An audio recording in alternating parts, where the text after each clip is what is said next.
Buenas tardes. El organismo supervisor de las contrataciones del Estado les da la más cordial bienvenida a este ciclo de conferencias destinadas a discutir y opinar sobre los alcances establecidos en la autógrafa de la Ley de Contrataciones del Estado, en la Ley General de Contrataciones del Estado.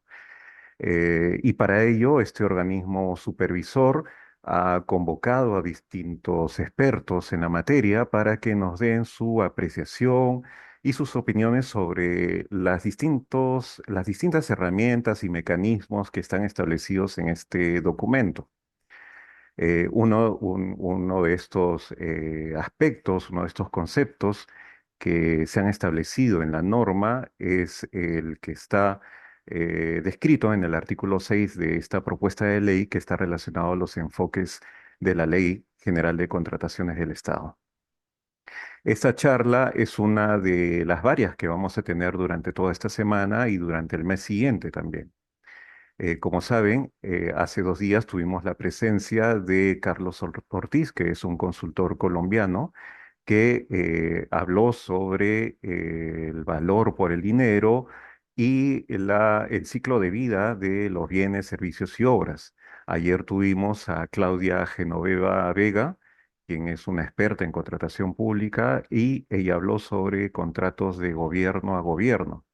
Y el día de hoy, para el tema que nos convoca, el tema central, que es enfoque de gestión de riesgos en la contratación pública, también tenemos a un invitado de lujo, es un experto en materia de contratación pública.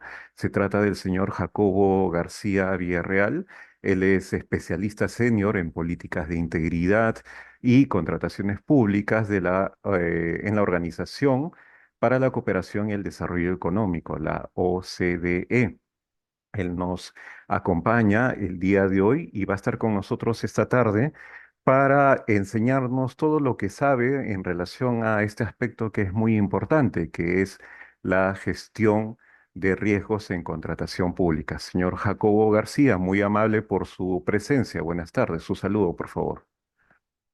Buenas tardes a todas y a todos. Mucho gusto estar aquí con ustedes. Muchas gracias, señor Jacobo. Bien, antes de iniciar con esta charla, como saben, como ya todos sabemos, la ley de contrataciones del Estado, la propuesta de ley de contrataciones del Estado ha establecido en el artículo 6 un concepto interesante, ¿no?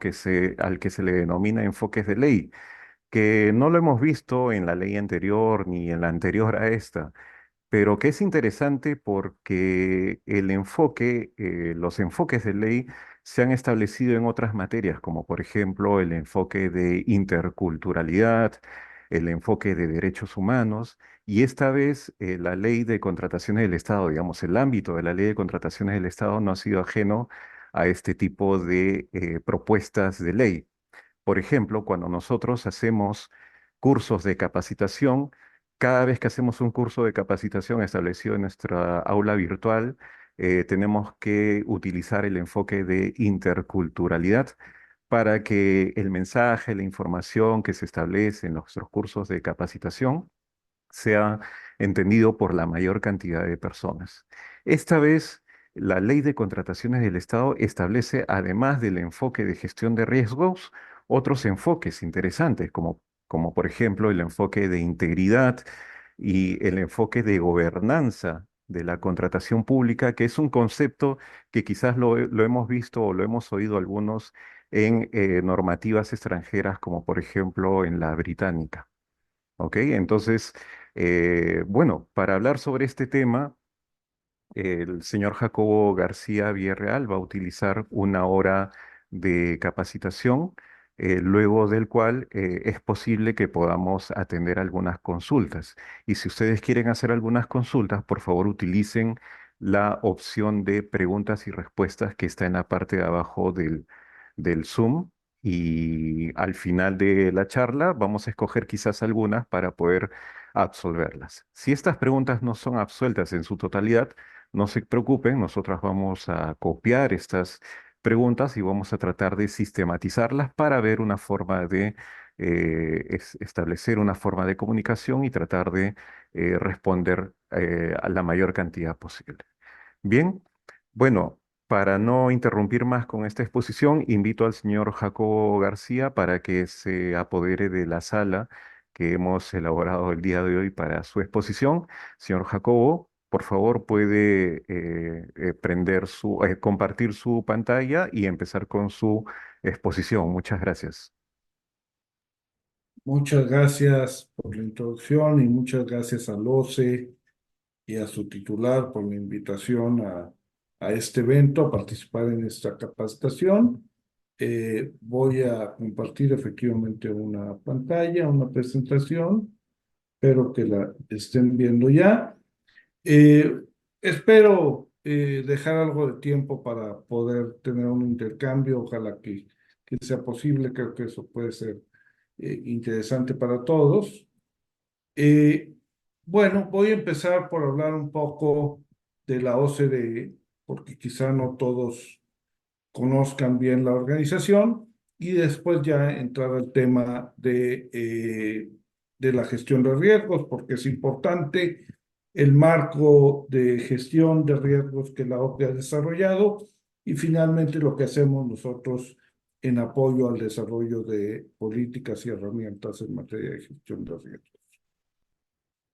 Muy bien, la OCDE, como muchos de ustedes saben, la Organización para la Cooperación y el Desarrollo Económicos, es una organización intergubernamental formada por 38 países miembros, donde está prácticamente toda Europa Occidental, buena parte de Europa Oriental, en Asia, Australia, Nueva Zelanda, Corea y Japón, América del Norte y en América Latina, México, Chile, Colombia y Costa Rica.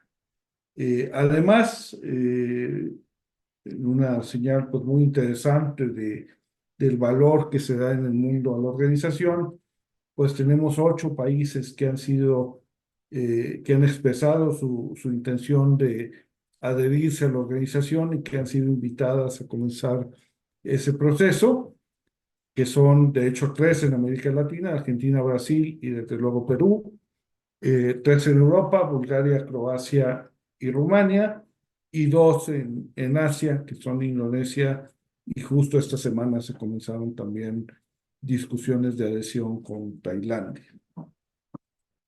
¿Qué es lo que hacemos? Y les platico esto porque va a ser relevante también respecto a lo que voy a hablar. Lo que hacemos básicamente lo podríamos organizar en tres funciones. La primera es generar información, datos y brindar asesoría a nuestros países miembros sobre soluciones, mejores prácticas, políticas que funcionan, que no funcionan, para que los tomadores de decisiones en esos países puedan optar por las mejores alternativas. Finalmente, esas decisiones son decisiones soberanas, cada país las toma, pero lo que hacemos es acercar la información y los datos para que puedan tomar las mejores políticas y las mejores alternativas. Y esto lo hacemos por medio de, por ejemplo, nuestros estudios y encuestas de país, que generamos más de 500 al año, la generación de datos y también la segunda función, por medio de nuestros comités y grupos de trabajo, que hay más de 300 en las diferentes áreas de política pública. Y, por ejemplo, en contratación pública hay un grupo de trabajo donde pues ha estado participando el OCE, que se llama el Grupo de Trabajo de Expertos Practicantes Líderes en Contratación Pública. Ahí se reúnen las autoridades de contratación pública de los países OCDE a discutir problemáticas comunes, soluciones, buenas prácticas, tendencias, entre otras, ¿no? Entonces, por esos comités y grupos de trabajo desfilan más o menos 140,000 funcionarios anualmente. Y lo tercero que hacemos es generar estándares de política pública. Estándares que en algunas ocasiones pueden ser de observancia obligatoria, como por ejemplo convenciones, pero también la mayor parte que son más bien documentos de principios, o lo que a veces se conoce como soft law, de principios, directrices de hacia dónde deben dirigirse las políticas públicas de los países en diferentes temas. y ahorita voy a hablar del estándar en materia de contratación pública. Entonces tenemos más de 450 de estos estándares que a su vez son la base de análisis o el benchmark para hacer el trabajo de análisis, de estudio de las políticas de nuestros diferentes países miembros. Pues básicamente trabajamos todos los temas económicos que podíamos pensar, impuestos, inversión, comercio, macroeconomía, etcétera, temas de impuestos, fiscales, de gasto, etcétera. Por otro lado, temas sociales, como por ejemplo educación, salud, gobernanza, y desde luego también muy importante los temas medioambientales. Muy bien, para entrar entonces en materia, empecemos un poco por hablar de cuál es la relevancia que tiene la gestión de riesgos en la contratación. Primero, sabemos que la contratación pública es una actividad de muy alto riesgo, debido a diferentes factores. Primero, a los montos de recursos involucrados, ¿no? En los países OCDE, la contratación pública representa alrededor de 12% del PIB en promedio y alrededor de un tercio del gasto. Entonces, esos montos, el tamaño, la dimensión, el alcance de esos montos, pues hacen que existan riesgos muy específicos, ¿no? Segundo, la complejidad de los procedimientos de contratación, ¿no? Por ejemplo, pensemos en obra pública, pues cada vez hay mecanismos y métodos de ejecución más complejos que involucran incluso, y este es el segundo punto, la interacción entre los sectores público y privados, por ejemplo, las alianzas público-privadas, y bueno, pues ahí también esa interacción, esa distribución de funciones, de riesgos, de responsabilidades, pues implica nuevamente factores de riesgo. La multiplicidad de sectores en los que incide la contratación pública, de ese 12% del PIB o de ese un tercio del gasto gubernamental, una buena parte de esos recursos van a sectores muy sensibles para la población. Por ejemplo, el 30% va al sector salud, ¿no? El 12% va al sector educación, en promedio en los países OCDE. El 10% va a protección social. Todas actividades o políticas que inciden fuertemente en el bienestar de la población. Y también, bueno, hay altos riesgos por la manera como se estructuran y cómo han evolucionado las cadenas de suministro en el mundo. Y ahora voy a hablar un poco más de eso también. Les decía yo que una de las cosas que hacemos en la OCDE es generar estándares, ¿no?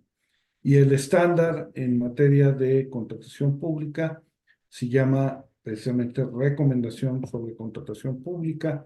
Es un documento del 2015. Justo ahora, este año y el año que viene, vamos a estar actualizándolo, porque cuando uno lee el documento, pues ya es evidente que hay ciertos temas que necesitamos actualizar. Y esto nos habla de la rápida evolución y del dinamismo que tiene el tema en los países, ¿no?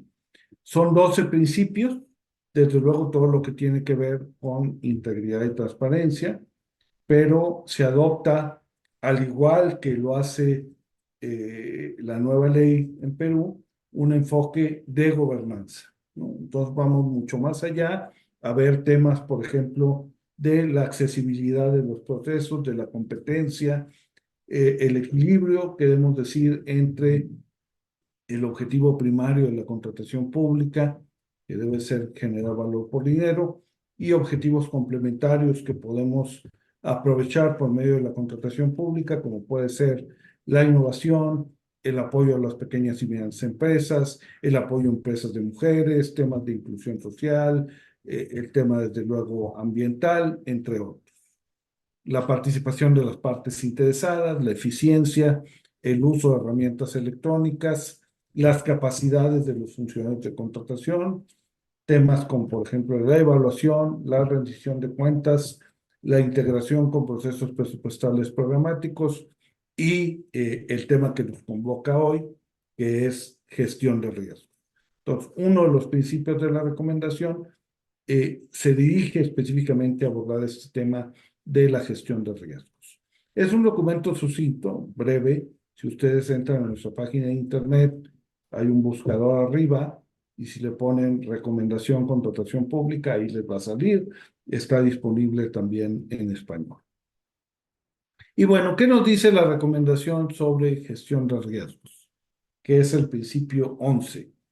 Y recomienda que los adherentes a la recomendación integren las estrategias de gestión de riesgos para la definición, detección y mitigación de dichos riesgos a lo largo de todo el ciclo de la contratación pública. Esto también es importante y con gusto vemos que también es algo que establece la nueva ley que se refiere a los riesgos en todo el ciclo, en todo el proceso de contratación pública. Por ciclo, pues lo que queremos decir es abordar todas las etapas, desde la etapa prelicitatoria, que va desde la evaluación de necesidades y la planeación hasta la emisión de la convocatoria, la fase licitatoria, desde la emisión de la convocatoria hasta el fallo o la adjudicación del contrato, y la fase postlicitatoria, desde la adjudicación del contrato, la gestión del mismo, el cierre y los pagos correspondientes, ¿no?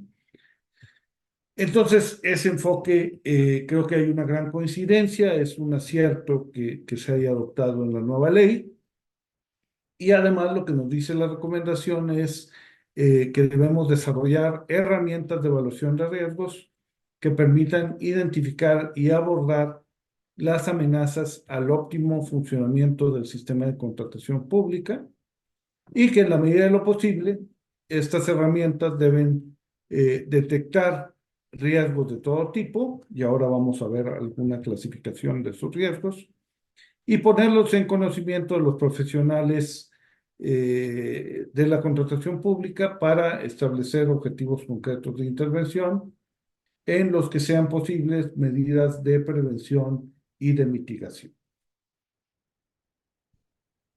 Muy bien. ¿Cuáles son los beneficios de la gestión de riesgos? Pues son varios. En primer lugar, nos va a permitir anticiparnos para reducir o evitar los errores en los procesos de contratación. Segundo, nos va a permitir mejorar la eficiencia y el valor por el dinero, en particular ciertos riesgos quizá operativos, ¿no?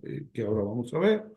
Y también, muy importante, aumentar la confianza de las partes interesadas en los procesos de contratación pública, porque uno de los tipos de riesgos que debemos abordar son los riesgos de integridad, ¿no?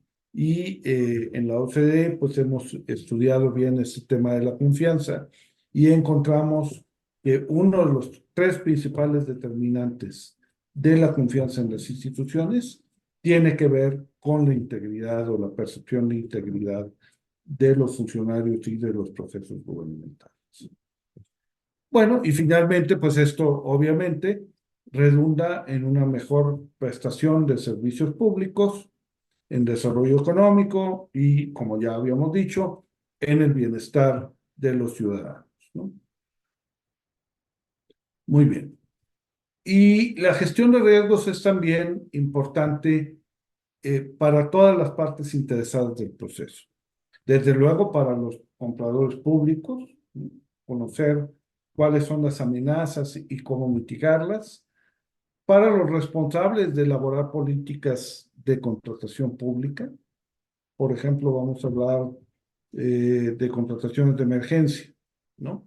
Bueno, una de las recomendaciones que hacemos siempre es que se cuente con disposiciones legales, lineamientos, etcétera, para que cuando esas crisis se presenten, pues sepamos o tengamos protocolos de actuación, ¿no? Entonces, los responsables de generar política, pues tienen que trabajar en eso, ¿no? Y anticipar esos riesgos y las medidas de mitigación. Y desde luego también los órganos de vigilancia y de supervisión, que pues también para, siguiendo ese ejemplo de las contrataciones de emergencia, pues deben de tener protocolos, por ejemplo, auditorías a distancia, ¿no? O electrónicas, ¿no? Que es algo que vimos mucho durante la pandemia, como los organismos de fiscalización adoptaron ciertas medidas para poder seguir operando aún que el riesgo de una crisis se había presentado. Muy bien. En la OCDE tenemos un marco de gestión de riesgos que está consolidado en un estudio que también está disponible en nuestra página de internet. Ese, desgraciadamente, no lo tenemos en español, solo está disponible en inglés y se llama Managing Risks in the Public Procurement of Goods, Services and Infrastructure. ¿Y qué encontramos en este documento? Bueno, primero hacemos un análisis de cómo funciona la gestión de riesgos en los países OCDE, ¿no? Hicimos una encuesta en los países en 2019 y encontramos que solo en el 52% de los países OCDE existía una estrategia de evaluación, prevención y mitigación de riesgos en la contratación pública. 2019, desde luego, es antes de la pandemia. La pandemia, pues, hizo muy evidente el valor que tiene la contratación pública para responder a una crisis, ¿no? Como países que tenían sistemas más robustos y más desarrollados de contratación pública fueron capaces de responder de mejor manera a esa situación, a esa crisis sanitaria. ¿Por qué? Porque había que comprar vacunas, había que comprar equipos de protección personal, había que comprar insumos médicos, ventiladores, etcétera, etcétera. Y fue todo un caos porque además, pues todo el mundo quería comprarlos, ¿no? Entonces todos salimos al mismo tiempo a comprarlos, con una oferta también bajo estrés, porque las empresas pues también tuvieron que parar, entonces la oferta se redujo, entonces había ciertas características que llevaron a que los países, o de alguna manera obligaron a los países a replantearse ese tema de la gestión de riesgos en la contratación pública y pues anticiparse a futuras crisis, ¿no? Que sin duda van a suceder, ¿no? No es un tema de si van a suceder o no, es un tema de cuándo, ¿no? Entonces, esto pues se reconoció a la contratación pública como un factor fundamental para desarrollar lo que ahora se llama resiliencia, ¿no?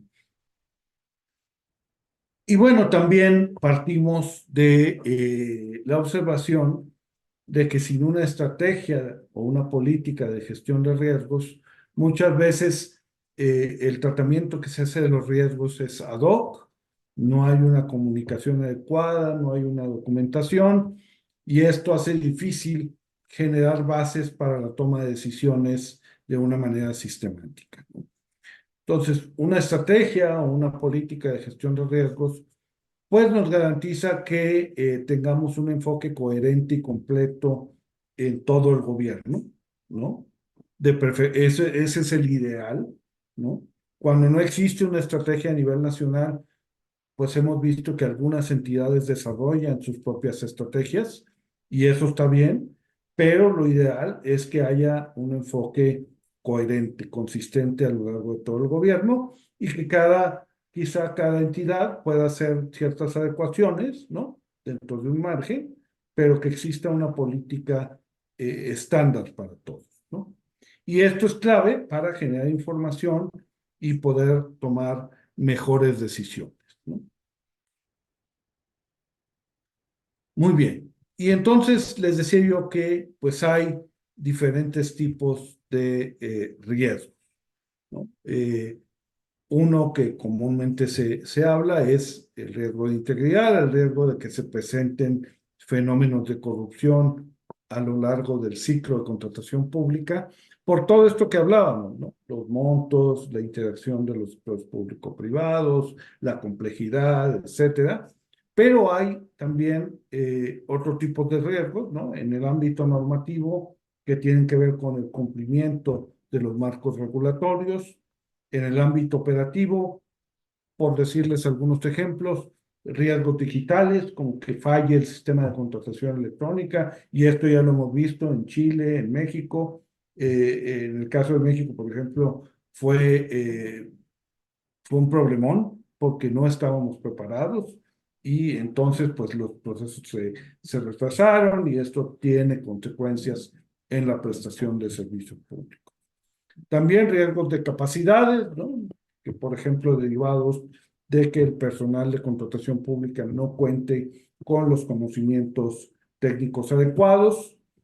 En términos de sustentabilidad, riesgos medioambientales, ¿no? Que generemos a lo mejor alguna afectación medioambiental en la contratación de una obra pública, vamos a decir, o riesgos sociales, ¿no? Que en la contratación de uniformes, ¿no? Que se hacen en algún país, pues resulta que se estaban utilizando, que estaban trabajando ahí niños menores de edad. Bueno, pues esto tiene desde luego repercusiones en los derechos laborales y en los derechos humanos. O, por ejemplo, también riesgos económicos, ¿no? Un día nos cortan el presupuesto, nos recortan el presupuesto que teníamos, bueno, ¿qué vamos a hacer ante una situación como esta? O riesgos de mercado, por ejemplo, que se presente alguna situación en una industria en particular que reduzca el número de posibles oferentes. Y el proceso a seguir en la gestión de riesgos, aunque ahí puede haber ciertas variaciones, pero básicamente hay cuatro etapas, ¿no? La primera es la identificación. ¿Cuáles son los riesgos? Aquí la pregunta es, ¿qué podría salir mal en nuestras actividades de contratación? Y aquí, bueno, pues se utilizan diferentes metodologías. En ocasiones hay modelos de documentos o guías que nos permiten seguir un proceso estandarizado para la identificación de los riesgos y que nos indican además algunas fuentes de información para esa identificación. Fuentes de información que pueden ser directas, como por ejemplo el hacer mesas de trabajo, focus groups, entrevistas a los funcionarios, o que pueden ser también, por ejemplo, datos derivados de nuestro sistema de contratación electrónica o de nuestro registro de proveedores o de nuestro registro de proveedores sancionados o en otros casos incluso de bases de datos más complejas que interoperan o que se interconecten, por ejemplo, con bases de datos fiscales, ¿no? Y bueno, toda esta información es útil para identificar riesgos, ¿no? Lo segundo es la evaluación. ¿Qué tenemos que hacer en la evaluación? Tenemos que determinar básicamente dos cosas. ¿Cuál es la probabilidad de que se materialice el riesgo? Y segundo, ¿cuál sería la severidad o la gravedad del riesgo? Justo hace unos momentos platicaba con su colega y hablábamos de que pues siempre van a existir los riesgos. Es imposible eliminarlos al 100%, ¿no? O sería demasiado costoso y no saldría ese balance costo-beneficio. Entonces siempre va a haber algún riesgo y el riesgo que se va a tolerar pues se define por medio de algo que se llama el apetito de riesgo, que puede variar de acuerdo a la institución, al procedimiento de contratación que se esté siguiendo, lo que se esté contratando, el país, etcétera. Hay muchos factores que inciden en esto. En la identificación vamos a definir ese apetito, ¿no? ¿Qué tanto riesgo podemos tolerar, ¿no? Y en la evaluación vamos a determinar la probabilidad de que suceda y la severidad. Y en función de estas dos cosas, se define algo que se llama la criticidad del riesgo. Después viene la etapa de control, es decir, y aquí la pregunta a responder es, ¿qué podemos hacer para reducir estos dos factores? La probabilidad de que se presente el riesgo y la severidad en caso de que se presente, ¿no? Y por último, la supervisión. La gestión de riesgos es un proceso continuo, ¿no? No es una actividad, como se dice en inglés, one-off, ¿no? De una sola vez, sino que tiene que ser un proceso continuo porque las situaciones, los riesgos van cambiando, van surgiendo nuevos riesgos. Entonces, por ejemplo, si tenemos un registro de riesgos, pues tenemos que estarlo actualizando periódicamente para, pues, tomar en cuenta este dinamismo del ambiente, tanto interno como externo, ¿no? Aquí de nuevo, considerar que hay riesgos en todo el ciclo de contratación, que como ya dijimos, pues es algo que atinadamente establece la nueva ley y también debe de apoyarse en procesos de comunicación y de consulta con las diferentes partes interesadas. ¿Por qué? Porque si, por ejemplo, vamos a hablar de riesgos operativos, pues los funcionarios tienen mucha información de primera mano de sus actividades diarias, de cuáles son esos riesgos y cuáles podrían ser las soluciones a pues esas situaciones de riesgo, ¿no? Y además es importante que toda la institución cuente con lo que se llama una cultura de riesgo, ¿no? De manera que se conozca, es decir, si por ejemplo tenemos una base de datos de riesgo, un inventario, un registro, pues debe de conocerse. Si es algo que se queda en una sección, en una unidad de la institución, pues quizá no va a servir de mucho. Esta situación que les hablaba, que se presentó en México cuando se cayó el sistema de contratación electrónica, era algo que se había previsto en los análisis de riesgo, pero no estaban bien comunicados, no se conocían a lo largo de las instituciones, de manera que, pues sí existía ese análisis, estaba por ahí guardado en algún cajón, pero no se había socializado y no se había comunicado. Muy bien. También dentro de los diferentes riesgos que enfrenta la contratación pública y que han venido cobrando relevancia a partir de esta situación de la pandemia, fueron los riesgos en las cadenas de suministro, ¿no? Que están cada vez más globalizadas y si bien pues eso permite eficiencias, permite generar productividad, también implica ciertos riesgos, ¿no? Riesgos derivados de que pues un tercio de la producción mundial corre a cargo de empresas multinacionales que tienen su producción en muchos países y que, bueno, pues dependen de estas cadenas de suministro y distribución y de que el 70% del comercio internacional implica intercambios de materias primas, piezas, componentes que luego se utilizan para elaborar otros bienes o para brindar ciertos servicios, ¿no? De nuevo, la pandemia del COVID-19 pues hizo muy visible este riesgo, ¿no? Y pues se empezó a hablar con mayor insistencia de todo este tema de la resiliencia, ¿no? Que no es otra cosa que la capacidad de la cadena de suministro para anticiparse o prepararse y adaptarse a acontecimientos, a eventos inesperados o no previstos, para ajustarse a cambios perturbadores repentinos y seguir funcionando aún durante una perturbación y también recuperarse pues de una manera rápida y ágil, ¿no?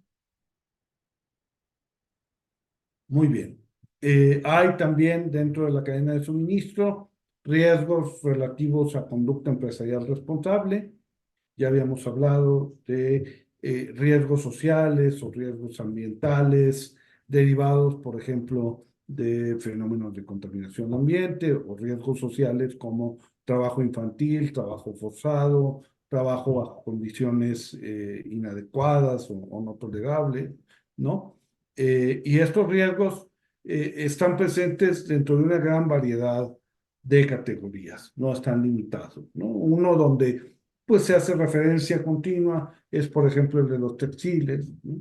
Que en ocasiones pues se recurre a trabajo infantil o a trabajo forzado. Ya ha habido ahí hace algunos años, ustedes recordarán aquel caso de las fábricas que se quemaron en Bangladesh, donde hacían textiles, y bueno, pues salió este tema nuevamente de pues la conducta empresarial en ciertas categorías de productos, ¿no? ¿Qué se puede hacer? Bueno, algunas de las cosas que se pueden hacer son, desde luego, partir de una estrategia de gestión de riesgos que considere o que analice las vulnerabilidades de la cadena de suministro y también, desde luego, la cooperación internacional para atender estos temas donde se ven involucradas diferentes latitudes del mundo. También es importante considerar que los riesgos varían de acuerdo a lo que se va a contratar, ¿no? Por ejemplo, si vamos a contratar bienes y servicios comunes para los que existe un mercado competitivo, que están disponibles, que están listos, bueno, los riesgos en esos casos suelen ser menores. Hablemos, por ejemplo, de vehículos, hablemos, por ejemplo, de muebles, hablemos de computadoras, ¿no?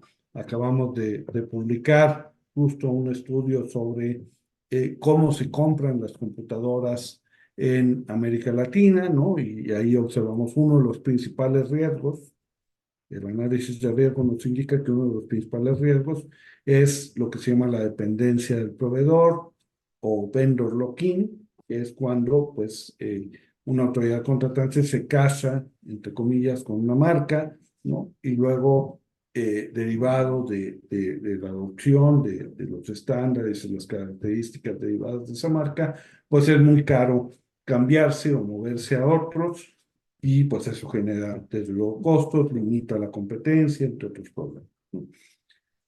Y también, bueno, entonces en los bienes, servicios y particularmente en la infraestructura, contrataciones mucho más complejas que, por ejemplo, pueden implicar innovación, ¿no? Que también sé que es algo que contiene su nueva ley, pues en estos casos los riesgos son mayores y por lo tanto es muy importante contar con una estrategia de riesgo.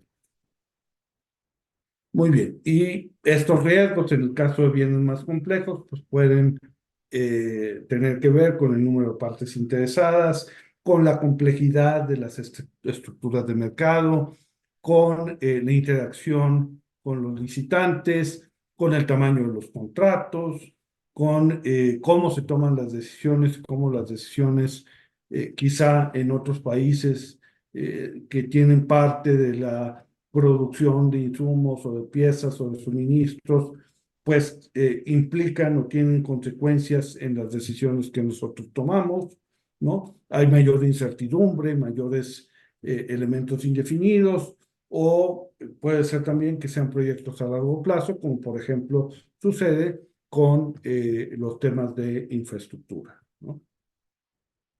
Muy bien, para cerrar, platicarles un poco de lo que hacemos en la OCDE para ayudar a los países. Les decía yo que nuestras recomendaciones son el benchmark sobre el que trabajamos proyectos y estudios en los países con los que trabajamos.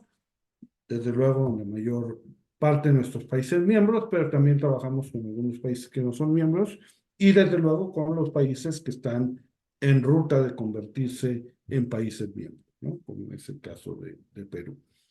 Bueno, y ahí pues hemos apoyado a países como Malta, como Portugal, como Túnez, como Líbano, en el desarrollo de estrategias, en capacitación, formación de habilidades para tratar este tema de la gestión de riesgos, en generar herramientas, directrices, manuales, etcétera, en registros de riesgos, en utilizar los datos, ¿no? Que esta es una de las buenas prácticas y una de las tendencias a adoptar enfoques basados en datos para la identificación y tratamiento de los riesgos y pues las herramientas de gestión de riesgos, ¿no?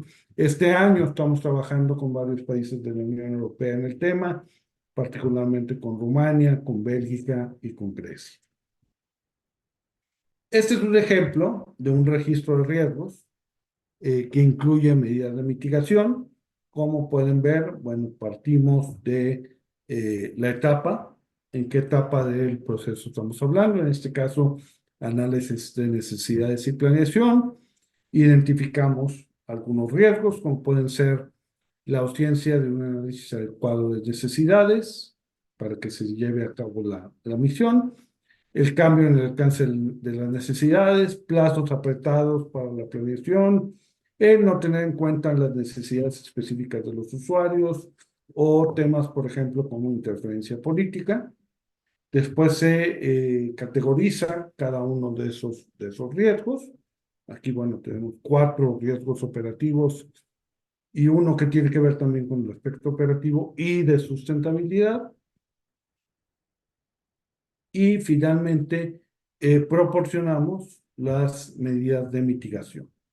Por ejemplo, en caso de un análisis inadecuado, puede ser capacitar al personal para que pueda llevar a cabo cabalmente el análisis de necesidades, involucrar a los usuarios finales en la definición de necesidades, preparar y publicar un plan de adquisiciones a principios de cada año, de manera que se sistematice y que se vuelva una rutina la planeación de estas necesidades, garantizar la vinculación entre el plan de adquisiciones y los objetivos organizacionales, desarrollar una plantilla de plan de adquisiciones y la validación del plan de adquisiciones por parte de las altas autoridades. Este es otro tema también que se me pasaba a mencionar. Una buena estrategia de gestión de riesgos, y esto es muy importante, tiene que partir del apoyo de las máximas autoridades políticas e institucionales. De otra manera, no funciona. De otra manera, pasan cosas como las que les decía que pasó en México con el sistema de contratación. Pues a lo mejor se hace ahí un análisis, un estudio, pero ahí se queda, nadie le pone atención, no se movilizan recursos para atender el riesgo y entonces pues la utilidad que tiene el ejercicio de identificación se ve muy limitada, ¿no? Nosotros, por ejemplo, les platico, estuvimos en México apoyando un proyecto de infraestructura en su estrategia de contratación y en las salvaguardas de integridad de este gran proyecto, que se trataba de un aeropuerto. Y cuando llegamos, nos dimos cuenta que no había nada de esto. No había una estrategia de riesgos, no había una política, no había una función de riesgos, no había funcionarios dedicados a esto, prácticamente no había nada, ¿no? Entonces, cuando llegamos, pues empezamos a desarrollar junto con las autoridades institucionales, porque tiene que ser algo que ellos, que se apropien ellos de estos procesos, una estrategia de riesgo. Se formó una unidad, un comité de riesgos que le reportaba al consejo y pues se empezó a esquematizar todo este tema de la gestión de riesgos, que para una obra de infraestructura como esa tiene una gran importancia, ¿no? Algunas otras medidas, por ejemplo, para el tema de los plazos apretados, pues el anticiparse, ¿no? A las diferentes etapas para llevar los procesos con suficiente antelación, introducir planes de adquisiciones que tengan en cuenta esos plazos. En cuanto a las interferencias políticas, por ejemplo, desarrollar y publicar casos de negocios basados en evidencia que sirvan como base para la contratación, entre otros. Y por ejemplo, esto también se puede hacer, este tipo de registros, en una herramienta en línea, ¿no? Que nos permita comunicar ampliamente en la institución cuál es nuestro análisis de riesgo. Por ejemplo, aquí ven ustedes una herramienta que parte del manual de gestión de riesgos en contrataciones públicas de la Unión Europea, donde nosotros también nos participamos. Y bueno, aquí lo que ven, no sé si se alcanza a ver bien, en métricas, pues lo que vemos es que se mide la probabilidad de que suceda el riesgo, la severidad y finalmente hasta qué grado o la calificación de las medidas de control del riesgo que hemos tomado, ¿no? Y de nuevo, pues esto tiene que estarse actualizando, es dinámico y pues debe de tener las instituciones, los países, bien definido cada cuándo y cómo se va a estar actualizando este registro o este inventario de riesgo. Lo voy a dejar por ahí para dejar algo de tiempo para discusión, preguntas y respuestas. Aquí están mis datos de contacto. Y bueno, pues esperamos que esto, desde luego, haya sido útil. Gracias. Muchas gracias, señor Jacobo. Vamos con algunas consultas. Por ejemplo, una de ellas es, dice, en las experiencias internacionales, ¿qué indicadores relacionados a gestión de riesgos en contratación pública se vienen implementando y midiendo? ¿Y qué herramientas se utilizan para gestionar los datos de gestión de riesgos? Pues hay una gran variedad de indicadores que se utilizan. Por ejemplo, algo que ha estado cobrando mucha atención también es el uso de la inteligencia artificial, ¿no? Nuevamente todos estos enfoques basados en tecnología y datos, ¿no? Porque además, pues hoy en día con esas capacidades de cómputo podemos hacer análisis mucho más amplios. No necesitamos, como en el pasado, tomar una muestra y sacar deducciones a partir de esa muestra, sino que podemos analizar lo que se llama el Big Data, ¿no? Y entonces esto se utiliza, por ejemplo, para analizar datos sobre la variedad de empresas a las que se adjudican contratos en una entidad, ¿no? Y ahí podemos tomar un indicador sobre cuántos contratos se han adjudicado a una empresa o a un consorcio, ¿no? Diferentes empresas relacionadas. Y esto no quiere necesariamente decir que hay algo mal, pero sí da indicios sobre los que tenemos que investigar más, tenemos que trabajar más para identificar, por ejemplo, esos riesgos de integridad. Ujú, Hay desde luego también todos un análisis de relaciones, unos mapas muy complejos que, por ejemplo, estos análisis a partir de datos nos permiten elaborar de cómo se relacionan compradores y proveedores, ¿no? Hacemos un mapa de eso a partir de los datos y podemos generar indicadores que nos den pistas de riesgo. De nuevo, no necesariamente implica que hay algo ilegal, algo irregular, pero sí nos dice que debemos de prestar atención y que quizá haya algo irregular ahí. Entonces, hay indicadores de ese tipo, hay indicadores operativos, ¿no? Por ejemplo, si vamos a hablar del sistema de contratación electrónica, pues podríamos hacer un indicador de el tiempo que pasa el proveedor en poder enviar una oferta, ¿no? Y ahí podíamos ver riesgos de cómo funciona la herramienta, qué áreas de oportunidad tiene, entre otros, ¿no? Entonces, pues en todas estas diferentes vertientes que hablaba, sustentabilidad, operativo, normativo, integridad, para cada uno de esos tipos de riesgos podemos generar pues una gran variedad de indicadores.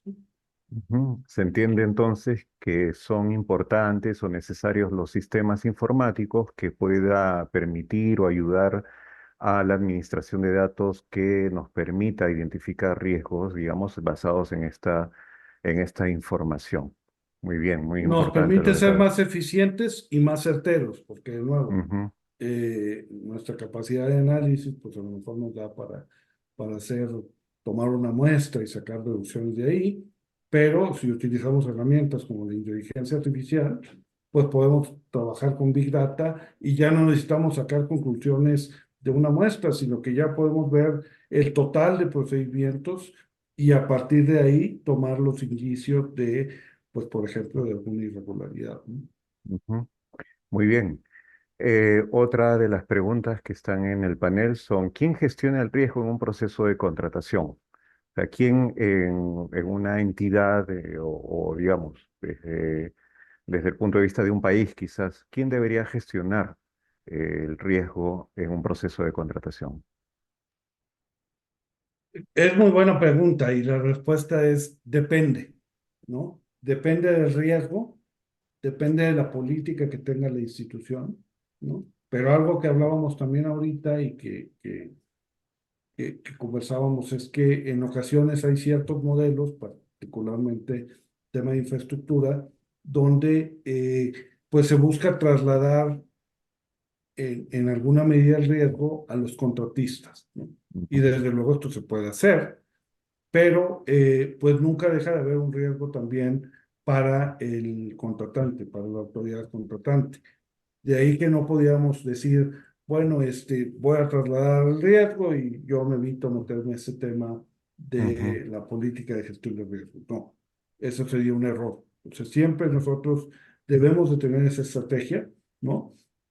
Y cómo se distribuye el riesgo, pues depende mucho de qué se está contratando, del modelo de contratación, de la ujú, estrategia, de quiénes intervienen, ¿no? Entonces, bueno, nuevamente en este tema de infraestructura, efectivamente se puede hacer un traslado en alguna medida del riesgo, pero siempre la autoridad contratante es responsable de algunos de esos riesgos. ujú. Esto se ve justamente lo que acaba de mencionar en los contratos con estándar internacional, ¿no? En los contratos NEC y FIDIC, donde existe la posibilidad de que la entidad que va a realizar este contrato, digamos, en base a la evaluación de riesgos que ha hecho, decide trasladarle la gestión de riesgos a la empresa que se encarga, por ejemplo, de la implementación de una infraestructura en particular, ¿no? Esto es interesante, digamos, es otra forma de ver la gestión de riesgos, pero como usted dice, también la entidad debería tener, digamos, dentro de su plan de gestión de riesgos, la posibilidad de compartir o gestionar parte de ese riesgo que se establece en este tipo de contratos. Muy bien, muchas gracias. Sí, Eh, con- simplemente, por ejemplo, pensemos en riesgos reputacionales. Si Ujú, esa obra, a pesar de que se haga una concesión y que se traslade cierto nivel de riesgo al contratista, si esa obra sale mal, ¿no? A los ojos del público, del ciudadano en general, vamos a tener un problema reputacional en la entidad contratante. Entonces, claro. simplemente para ilustrar este Sí, tema. no, no, no, lo que usted está diciendo es correcto, ¿no? Y me ha hecho recordar un poco la complejidad de la decisión que han tenido los grupos que se encargaron de la construcción de la infraestructura para los Juegos Panamericanos aquí en Perú. Entiendo que este grupo de trabajo que ha tenido una decisión muy difícil ha hecho una evaluación de los riesgos en el que se incluye el riesgo reputacional, ¿no? Tenían muy poco tiempo para poder construir una gran cantidad de infraestructura y decidieron hacer, digamos, este traslado de todos los riesgos a la empresa contratante, ¿no? Digamos, eso en forma general, pero es algo que es importante de rescatar y resaltar tal como usted lo dice. Ahí, por ejemplo, una de nuestras vertientes de trabajo es justamente la contratación de infraestructura para grandes eventos deportivos, mundiales, olimpiadas, etcétera. Entonces, por ejemplo, trabajamos con París 2024 en este tema y efectivamente uno de los grandes presiones que hace diferencia en este tipo de esquemas es que el evento tiene una fecha de inicio.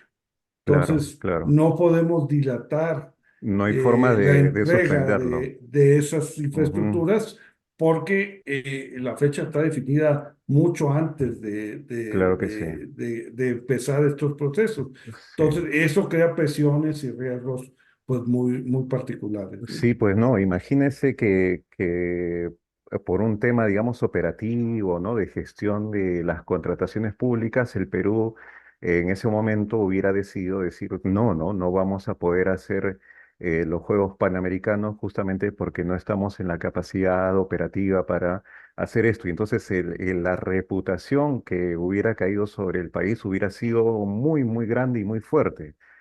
Entonces, imagino que el equipo que se encargó de tomar la decisión para finalmente ir por un contrato de gobierno a gobierno, en ese caso con el gobierno británico, fue, digamos, la detonante para poder decidirse a hacer este tipo de contratos. ¿Ok? Bien, vamos con otra consulta que hacen nuestros participantes. Dice, ¿cómo hacer? o qué estrategias aplicar para que los operadores públicos logren identificar, evaluar y mitigar los riesgos de manera adecuada. Ok, muy buena pregunta también. Como decíamos, es importante generar una cultura de riesgos en las instituciones públicas, ¿no? Que esto no se haga de una manera ad hoc y que no se haga en una oficina a puerta cerrada, sino donde se genere propiedad, participen los diferentes funcionarios involucrados en la contratación pública de los diferentes niveles, ¿no? Y para ello, pues podemos brindarles ciertas herramientas. Desde luego, pues una primera son todas las capacitaciones, formaciones, para pues que los funcionarios entiendan en qué consiste esta gestión de riesgos y cuáles son las herramientas. Y lo segundo que también es común observar en los países de la OCDE es el brindar ciertas herramientas muy prácticas, muy digeribles, muy amigables, ¿no? Que no requieran un conocimiento tan especializado, ¿no?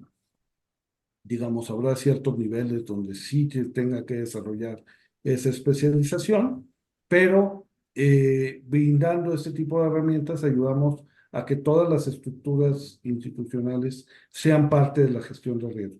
Por ejemplo, un manual práctico, ¿no? Con modelos de documentos, checklist, las preguntas que habría que hacerse para identificar riesgos de diferentes tipos. Todos estos instrumentos pues facilitan precisamente desarrollar esa cultura y que el ejercicio pues no se quede restringido a un área en particular o a un número reducido de funcionarios y que realmente genere valor para la institución. Ujú. Lo que dice usted es muy importante, ¿no? Y complementando un poco con lo que dijo hace un momento también en relación al apoyo de las autoridades para implementar políticas de riesgo, de gestión de riesgos en las instituciones públicas. Entiendo que el hecho de haber incluido el enfoque, un enfoque de ley relacionado a gestión de riesgos, es, digamos, el máximo apoyo, ¿no? Que le está dando el legislador o digamos el máximo mandato que le da el legislador a las entidades públicas para que todas las entidades puedan implementar actividades de gestión de riesgo en las instituciones. Ahora, la particularidad de esto es que no está el tema como un artículo más dentro de la ley, sino que aparece como un enfoque de trabajo, puede ser como una mirada, una forma de ver, una forma una guía, ¿no? Para poder implementar gestión de riesgos. Entonces, eso es algo que todavía acá en Perú se está discutiendo, ¿no? Para ver cómo se puede interpretar de manera mucho más concreta esta parte del artículo que que se ha establecido en este dictamen de ley que se denomina enfoques de la Ley de Contrataciones del Estado. Sí, desde luego ese es el primer paso, ¿no?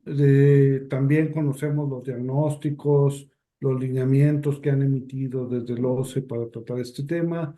Creemos que están alineados con los principios y las buenas prácticas. Entonces, hay que insistir en eso, hay que Ujú, insistir en generar ese tipo de herramientas prácticas, útiles, amigables, para que los funcionarios pues adopten este tema de la gestión de riesgos y lo hagan parte de su trabajo diario.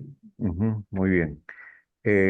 Otra de las preguntas que nos hacen nuestros participantes, la señorita Eliana, Paulina dice, ¿qué podría sugerir para involucrar a las más altas autoridades de una entidad para utilizar estas estrategias? Justamente lo que estábamos hablando, ¿no?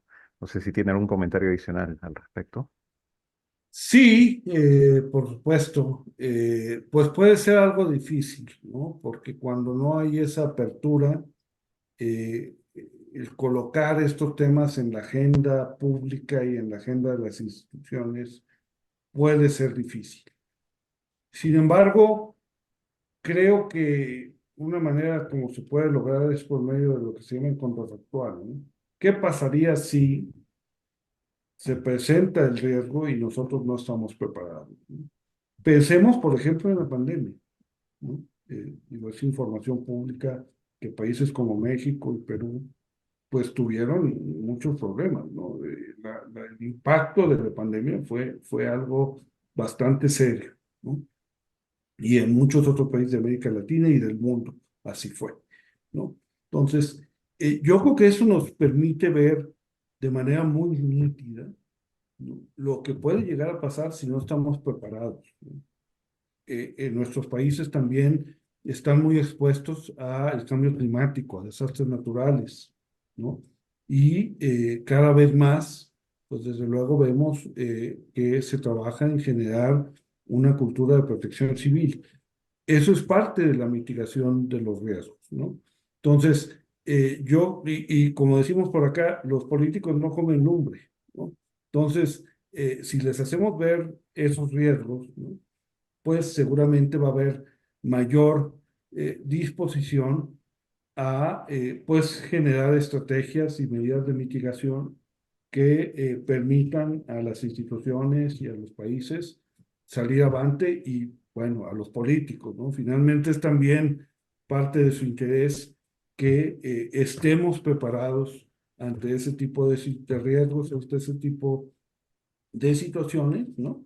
Y pues ya lo vimos muy recientemente con el tema de la pandemia.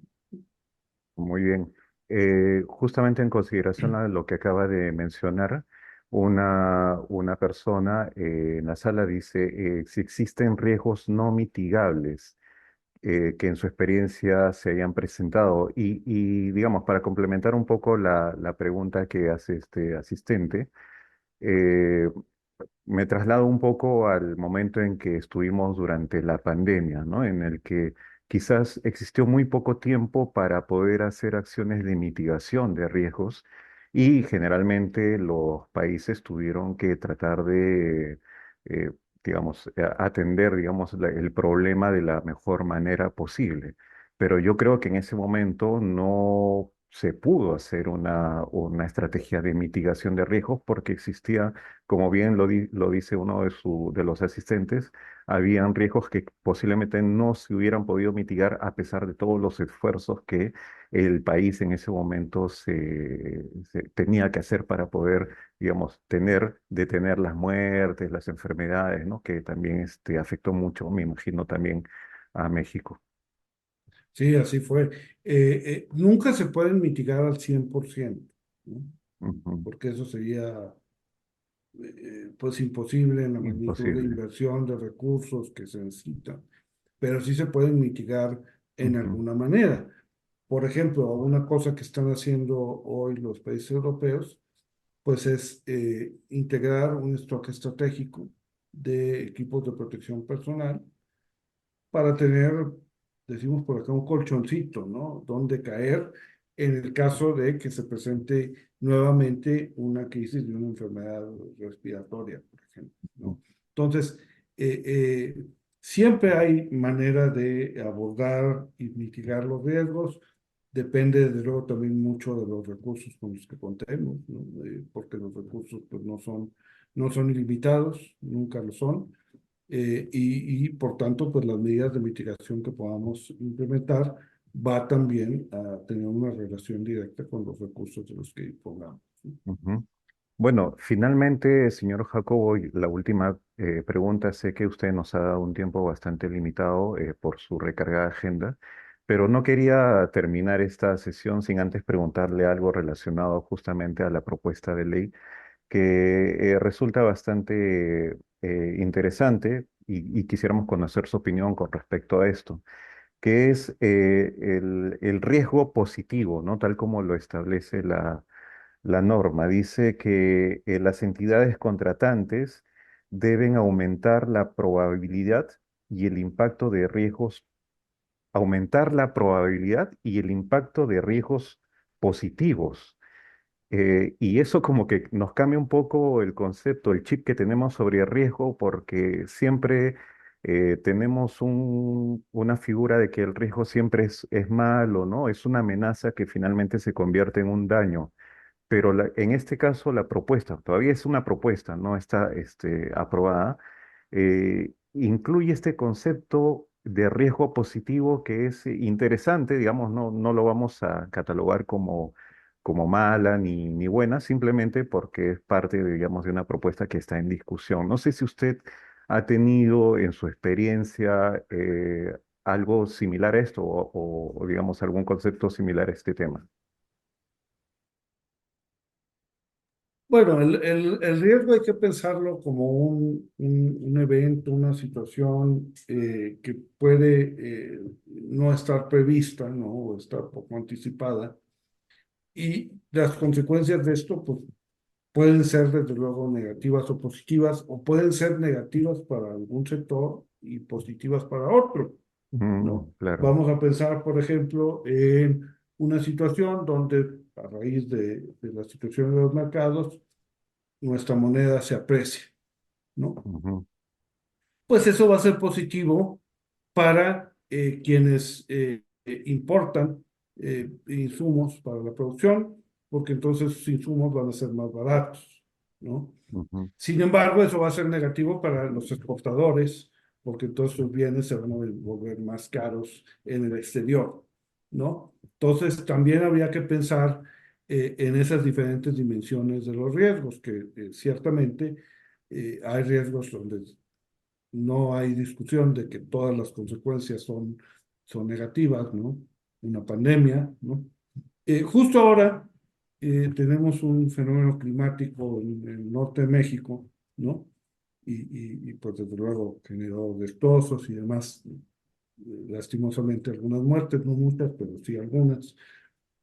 Pero uno de los impactos positivos que tuvo, dentro de todos estos impactos negativos, fue que descargó una gran cantidad de agua en las presas y veníamos de una etapa de sequía.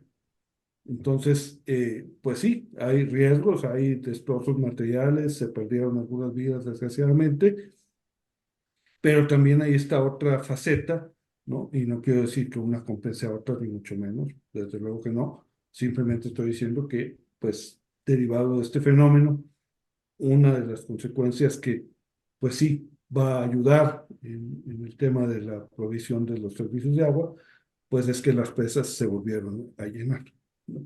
Y ahí es claro. un ejemplo de, bueno, Ajá, pues hay efectos negativos o hay externalidades negativas ajá. de un fenómeno, pero también puede haber ciertas externalidades positivas. Ujú.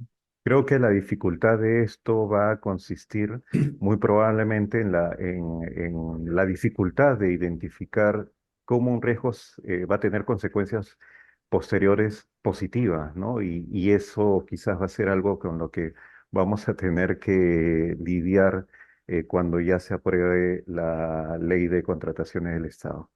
Muy bien, señor Jacobo García, nos despedimos esta vez agradeciéndole nuevamente su participación en esta videoconferencia que ha tenido la gentileza de hacer y acompañarnos. Estoy seguro que los participantes, asistentes que están en esta charla han disfrutado mucho de su presencia y de las experiencias y conceptos que nos ha dado en esta oportunidad. Muchas gracias y nos despedimos de todos. Hasta luego. Gracias a ustedes, con mucho gusto y suerte hoy contra Chile en la Copa Ah, América. definitivamente. Gracias, gracias. Éxito. Gracias. Hasta luego.